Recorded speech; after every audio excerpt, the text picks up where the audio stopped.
Assalamualaikum warahmatullahi wabarakatuh. Jumpa lagi dengan para calon mahasiswa Indonesia tahun 2023, terutama teman-teman yang akan berjuang masuk PTN jalur tulis SNPT melalui UTBK tahun 2023. Pada video kali ini saya akan mengupas keketatan prodi SNPT di UM, Universitas Negeri Malang, khusus untuk prodi-prodi yang ada di kelompok SESUM tahun 2023. Baik, Eh, di video berikutnya saya juga akan mengupas terkait dengan berapa sih skor UTBK yang dibutuhkan supaya bisa lolos UN. Untuk itu, ikuti terus video yang saya unggah. Baik, teman-teman sekalian, di awal saya akan sajikan data perbandingan peminat UM tahun 2022 sampai 2023. Ini menunjukkan betapa nantinya persaingan di UM itu juga sangat ketat sekali. Kita lihat data SNMPTN tahun 2022, kuota pada waktu itu 1.604, tapi pendaftarnya 25.688, sehingga angka kegagalannya bisa 24.084. SBMPTN tahun lalu juga tidak berbeda, kuotanya 2.785, tapi pendaftar 34.348, sehingga angka kegagalannya bisa mencapai 31.000 lebih. Bagaimana dengan tahun ini, SNBT 2023 UM memasang target atau kuota 2.663. Berapa pendaftar? Bisa jadi kalau merujuk tahun lalu, sekitar 30.000 lebih. Sehingga angka kegagalannya juga sangat tinggi sekali. Menunjukkan betapa persaingan masuk UN juga sangat ketat. Untuk itu teman-teman harus menggunakan strategi yang jitu supaya teman-teman bisa lolos di jalur SNBT. Nah, di video kali ini saya akan mengupas persaingan-persaingan ya, betapa apa itu keketatan itu melihat tingginya persaingan prodi-prodi di UM. Saya khususkan di video kali ini khusus prodi-prodi kelompok SESUM. Kita akan buka dari klaster 1 sampai klaster yang terakhir. Klaster 1 ini yang paling ketat ya, ada bahasa dan sastra Inggris. Karena kuotanya hanya 27, peminatnya 816, angka peluangnya itu hanya 3% saja, 3,31%. Nomor 2 ada prodi manajemen, kuotanya cukup banyak 80, tapi peminatnya 2.487. Keketatannya 3,38. Psikologi 96 sangat banyak sebenarnya, tapi peminat juga sangat banyak 2.610. Sehingga angka keketatannya 3,68. Hanya 3% saja peluang untuk bisa lolos. Kemudian pendidikan tata busana hanya 24 peminat, kuotanya, peminat 535, keketatan 4,49. Nomor 5 ada pendidikan tata boga, hanya 24 kuotanya, peminatnya 515, keketatan 4,66. Klaster 1 ini dihuni oleh prodi-prodi yang sangat tinggi persaingan. Peluangnya kecil, hanya 3 dan 4% saja. Sebuah angka yang ya ini apa itu sangat mengkhawatirkan kalau teman-teman modalnya pas-pasan bersaing di prodi-prodi ini. Bisa jadi ya teman-teman peluang lolosnya sangat kecil karena persaingan sangat tinggi sekali. Kita lihat klaster kedua ada prodi ilmu sejarah, hanya 12 kuotanya, peminatnya 249, keketatannya 4,82. Kemudian dilanjut pendidikan administrasi perkantoran, kuotanya 36, peminat 734, keketatan 4,9. Nomor 8 ada ekonomi studi pembangunan, kuota 42, peminat 809, keketatan 5,19. Dilanjut ada bimbingan dan konseling, kuotanya 48, peminat 807, keketatan 5,95. Nomor 10 ada DKV, kuotanya lumayan 48, peminat 799. Angka keketatannya 6,01. Klaster kedua masih sangat kecil juga peluangnya di angka 4, 5, dan 6% saja. Masih di bawah 10%.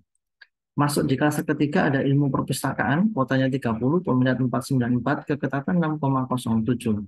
Berikutnya pendidikan bahasa Inggris, kuotanya 36 lumayan, peminatnya 568, keketatannya 6,34.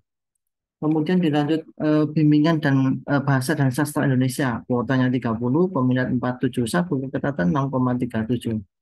Lanjut ke nomor 14 ada akuntansi, kuotanya 69, banyak sekali ini ya, peminatnya luar biasa, 1073, sehingga angka keketatannya masih 6,43.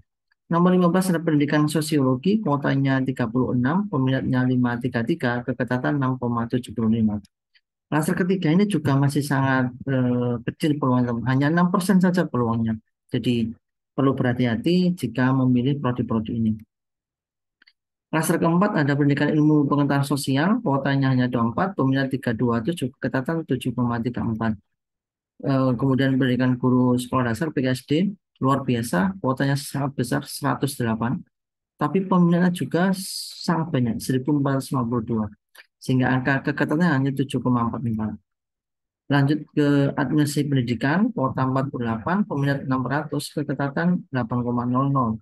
Di nomor 19 ada pendidikan bahasa dan sastra Indonesia dan daerah, kuota 42, peminat 470, keketatan 8,94.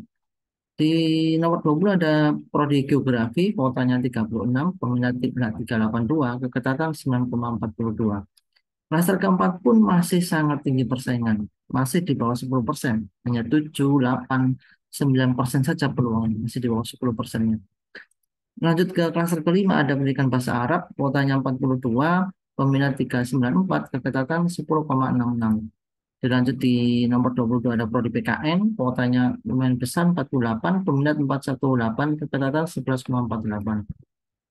Nomor 23 ada pendidikan ekonomi, kuota 42, peminat 357, keketatan 11,76. Kemudian ada teknologi pendidikan, kuotanya 42, peminat 352, keketatan 11,93. Nomor 25 ada pendidikan sejarah, kuotanya 56, peminat 421, keketatan 13,30. Klaster kelima ini sudah di atas 10% kuotanya, tapi masih 11 dan 13%. Ini pun angka yang belum besar ya, masih sangat ketat sekali. Di klaster keenam ada pendidikan PG PAUD ya, kuotanya 42, peminat 288, keketatan 14,58. Dilanjut di nomor 27 ada prodi pendidikan akuntansi, kuotanya 30, peminat 192, keketatan 15,63. Lanjut berikutnya ada pendidikan jasmani, kesehatan dan rekreasi, kuotanya lumayan besar 72, peminatnya 455, keketatan 15,82. Nomor 29 ada pendidikan tata niaga, kuotanya 27, peminat 169, keketatan 15,98. Nomor 30 ada pendidikan geografi, kuotanya 48, peminat 286, keketatan 16,78. Nah, di kelas ke-6 ini sudah masuk di angka 15 dan 16% peluangnya, lebih besar dibandingkan yang klaster-klaster sebelumnya. Masuk di kelas ke-7 ada pendidikan kepelatihan olahraga, kuotanya lumayan 48, peminatnya 260, keketatan 18,46. Berikutnya pendidikan bahasa Jerman, kuotanya hanya 24, peminat 126, keketatan 19,05. Nomor 33 ada pendidikan luar biasa, PLB, kuotanya lumayan 42, peminat 219, keketatan 19,18. Nomor 34 ada pendidikan seni rupa, kuotanya 36, peminat 171, keketatan 21,05. Nomor 35 ada pendidikan bahasa Mandarin, kuotanya hanya 24, peminatnya 113, keketatan 21,24. Nah, kelas ke-7 ini sudah ada angka yang di atas 20%. 20% itu berarti seperlima peluang untuk bisa lolos. Dan ini cukup bisa menjadi prodi-prodi alternatif ya, teman-teman untuk bisa diterima di SNMPTN. Masuk di kelas ke-8 ada PLS, pendidikan luar sekolah, kuotanya lumayan besar 56, peminat hanya 180, sehingga kekatannya 31% ya, 30%. Wow. Ini sepertiganya bisa lolos ini ya. Kemudian pendidikan seni tari dan musik, kuotanya 36, peminat hanya 101, angka keketatan 3,64. Dan terakhir Ilkom. Ilkom ini baru dibuka tahun ini di UM. Ini prodi baru membuka dengan kuota 36. Bisa jadi nanti Ilkom ini banyak peminatnya karena 36 ini lumayan banyak, dan Ilkom di kampus-kampus lain itu sangat favorit sekali ya, banyak peminatnya. Jadi bisa jadi ini persaingan nanti sangat tinggi ya, walaupun ini prodi baru di Universitas Negeri Manado. Baik teman-teman sekalian, mungkin ini data-data yang bisa saya tampilkan, mudah-mudahan membantu teman-teman untuk memilih mana prodi yang punya peluang tinggi bisa diterima dan mana prodi yang butuh persaingan yang sangat tinggi, sehingga teman-teman juga harus mengumpulkan modal yang sangat tinggi. Semoga bermanfaat, tetap semangat. Sampai ketemu di video berikutnya. Wassalamualaikum warahmatullahi wabarakatuh.